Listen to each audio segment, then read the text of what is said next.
साहब आज आपसे शुरू करते हैं, कौन बच्चा बना हुआ है? पीडीएम को बचा लिया फजलुर रहमान साहब ने?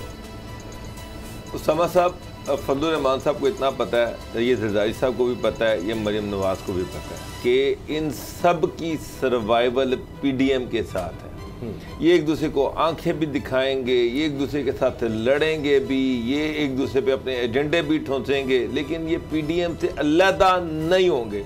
ये चीज़ आपको मैं बता दूं, 3-4 दिन कशीदगी रही। आज मरियम की टोन बिल्कुल हाई कोर्ट में सेट हुई थी। उन्होंने कहा जी कि ठीक है, पे पार्टी का अपना एजेंडा है, हमारा अपना एजेंडा है, लेकिन हम पीडीएम पे मुश्तरका जो पॉइंट था उस हवाले से पीडीएम के साथ रहेंगे।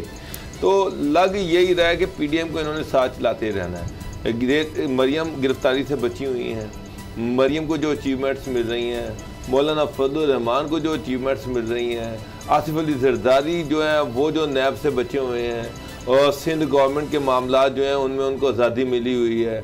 देखिए, रायतें सारे ले रहे हैं और ये पीडीएम की वजह से ले रहे हैं, पीडीएम के प्रेशर की वजह से ले रहे हैं। और नहीं तो जो जरदारी का हालात थे, जो मरियम के हालात थे, ये जेल में बैठी हुई थी, बेल के इनके रोले थे। ये पीडीएम के जनाब 26 तारीख उन्होंने कहा जी कि मैं एक बड़ा जलसा लेके वहाँ पहुँच जाऊँगी, मौलाना फजलुर रहमान जो है अपने लोग लेके दे देंगे इनको और पीडीएम सारी इनके पीछे खड़ी हो जाएगी। इससे मरियम को पीडीएम की ज़रूरत है। 26 तारीख उनको पता है कि अगर पीडीएम पीछे ना खड़ी हुई तो नैब 2 मिनट में इनको अरेस्ट कर लेगी। ये जो 1400 किनाल ज़मीन है, ये कोई छोटा मोटा केस नहीं है उसामा साहब। मरियम के पास बताने के लिए कुछ नहीं है कि ये ज़मीन कैसे खरीदी, कहाँ से खरीदी, कहाँ से पैसे आए, नैब को बताने के लिए कुछ नहीं है।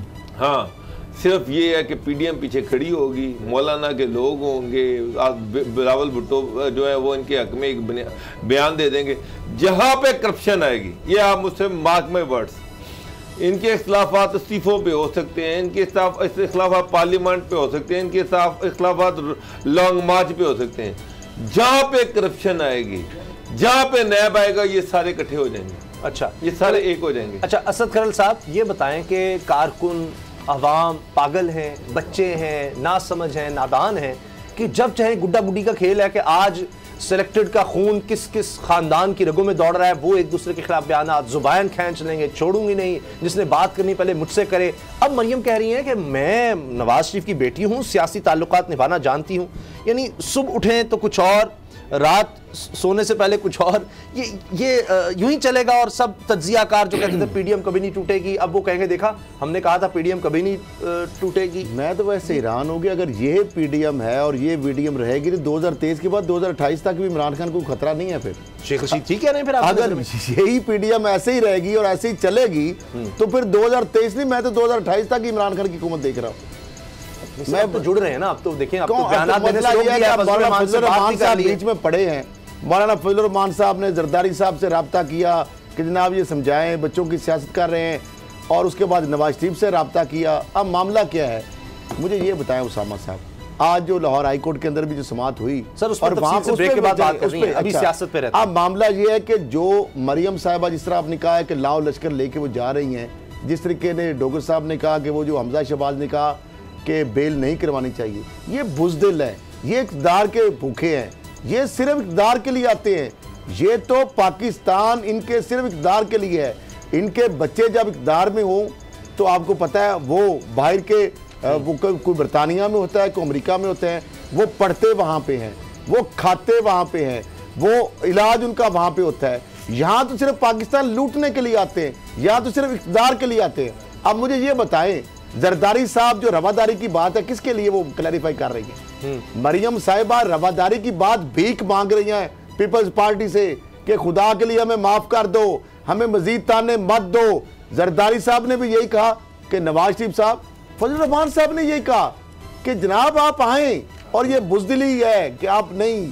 जरदारी साहब ने कहा, बिलावल भुट्टो जरदारी साहब ने कहा, सिलेक्टेड की जब बात की तो उन्होंने फिर तुर्की ब तुर्की जवाब भी उनको मिला कि सिलेक्टर की तैयारी जो इन्होंने मरियम साहबा ने कहा कि सिलेक्टर की तैयारी जो कर रहे हैं, बिलावल साहब की तरफ इशारा किया, तो उन्होंने कहा जी आप तो वहाँ से वो खमीर ही उधर से, और गोद जो जिस तरह से परवान चढ़े हैं वहाँ पे, और जिस तरह अपने जर्नैलों की कब्रों पे खड़े होकर जो कस्में उठाई थी नवाज शरीफ साहब ने, किस गमले से वो किस तरह उनकी आबियारी हुई, तो मामला ये जब छेड़ेंगे, नायब सदर का जवाब मेरी कोई नायब सदर देगी। हाँ वो देगी। फिर उन्होंने देखे ना वो, आप देखें ये मरियम साहबा के बनाए हुई इनके आगे से इनके आगे फिर आगे झुक गए हैं। और मरियम ने सर अपील कर दी है अजीज साहब पीपल्स पार्टी साथ आए, जो अपना बिलाल चौधरी साहब ने देखा न्यूट्रल का मजा चखा, तो उन्होंने फिर आगे जवाब दिया कि तंजीम साजी का। देखिए जब आप बात करेंगे तो आपका तो ये सारी चीजें फिर शीशे के घर में बैठ के आप पत्थर नहीं मारते। क्या बात अभी कर रहे हैं कि जो आप मुझे ये बताएं,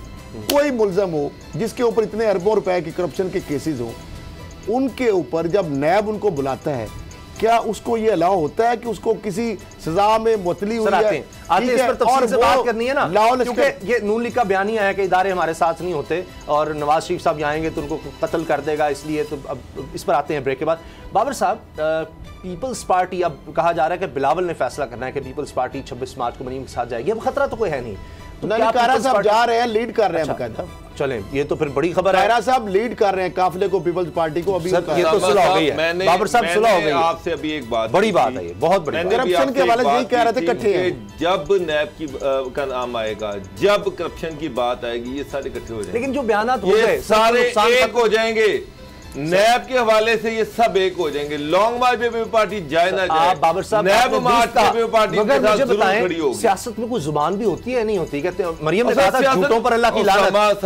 ये करप्शन है ना, ये सियासत का शहबाज शरीफ के हम चीजें चलाते हैं, ये करप्शन का केस है, सियासत कहां से इसमें आ गई? नहीं, एक सेकंड, रैली कहां से आ गई भाई? ये कोई सियासी जलसा है, कोई नैब को सियासी इदारा है, कोई इस्तेमाल से अरबों रुपए के जो आपने लूट मार की, आपके जमीन जो असासे हैं उसके हवाले से बता रहे हैं कि आपके अकाउंट्स के अंदर ये पैसे आ गए। ये गुमनाम लोग कौन डाल गए? कौन सी खिलाई मखलूक थी जो आपके अकाउंटों में पैसे डाल गए? कौन से वो लोग थे? वो खिलाई मखलूक का हमें भी बता दें कि जो 1444 कनाल आपको दे गए और उनका पता ही नहीं, उड़न छू हो गए।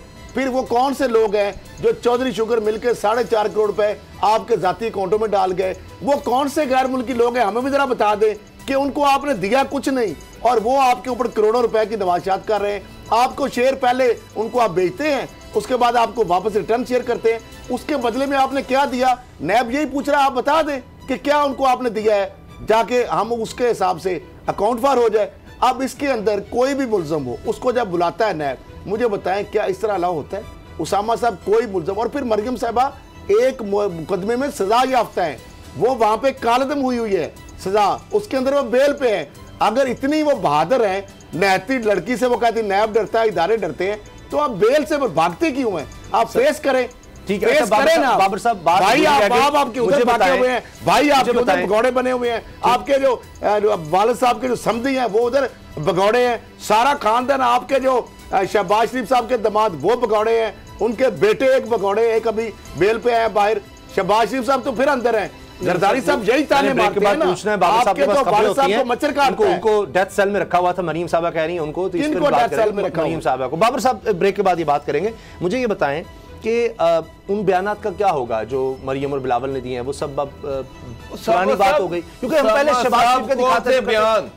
ये वही लोग हैं जिन्होंने सर इससे कोई फर्क नहीं पड़ता, अखलाकियात कुछ नहीं है, वो शर्म हया इनको होती है ना, उनको सब किसी को भी नहीं है। इस समाज में सारे नंगे हैं, चाहे वो पीटीआई है, चाहे पीएमएलएन है, चाहे एमकेएम है, सारे इस समाज में नंगे हैं।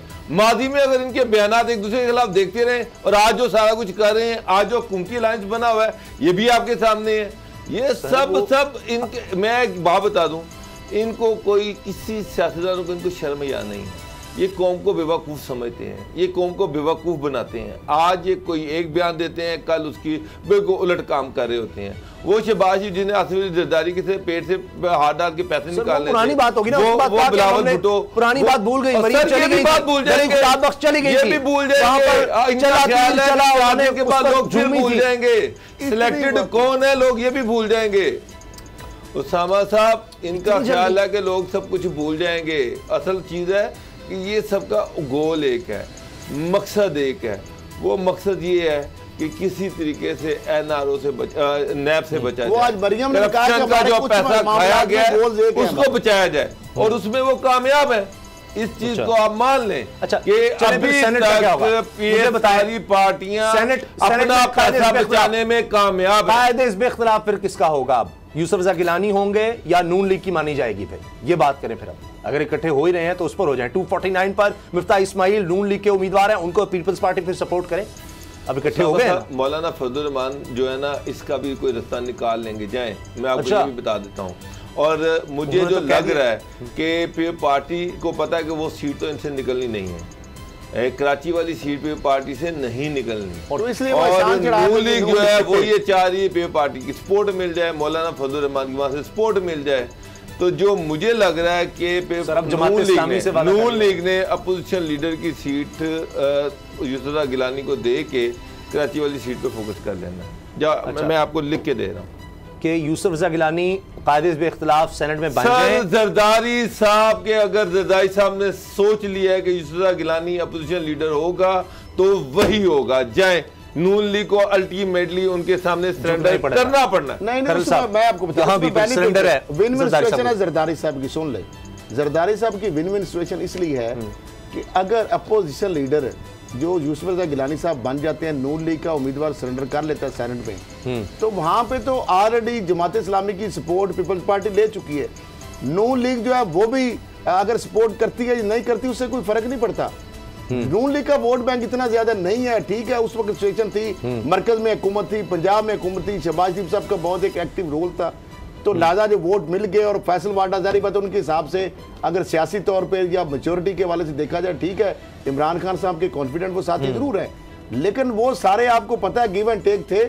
और उस हवाले से जो मामला अब मामला जो है उससे बिल्कुल डिफरेंट। देखिए, एक तरफ पीटीआई है, उसके साथ अब एमक्यूएम किस तरह बनता है, पीटीआई सारे जीडीए वो सारा आपस में लाइंस है। एक एक्सट्रीम जो दो थी, आपको पता है, स्ट्रीट पावर और वोट बैंक जमात इस्लामी का भी वहां पे है, वो ठीक है। एक वक्त वो भी था जब उनका कराची के अंदर मेयर था नेमतुल्लाह।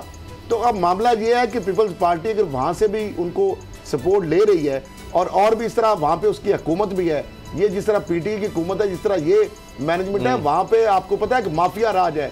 वहां पे सुप्रीम कोर्ट जब 100 मोटर लेती है, ओमनी ग्रुप आसिफ जरदारी के केसेस हो, तो वहां पे नैब बेपास हो जाता है। वहां सुप्रीम कोर्ट को नैब कहता है और एफआईए कहती है कि जनाब हमें सिंध हुकूमत अपने इदारों से रिकॉर्ड नहीं उठाने देती, फिर सुप्रीम कोर्ट को जेआईटी बनानी पड़ती है, फिर भी बेबसी होती है। फिर रेंजर वहां पे सेक्रेटेरिएट काम करके रेंजर को कहा जाता है कि आप इनकी मदद करें क्योंकि इदारे मजामत करते हैं नैब एफआई की सुप्रीम कोर्ट के 100 मोटों के बावजूद। वहां मामला डिफरेंट है, वहां सीट पीपल्स पार्टी जिस सब्सक्राइब करें और बेल दबाएं ताकि कोई खबर रह न जाए।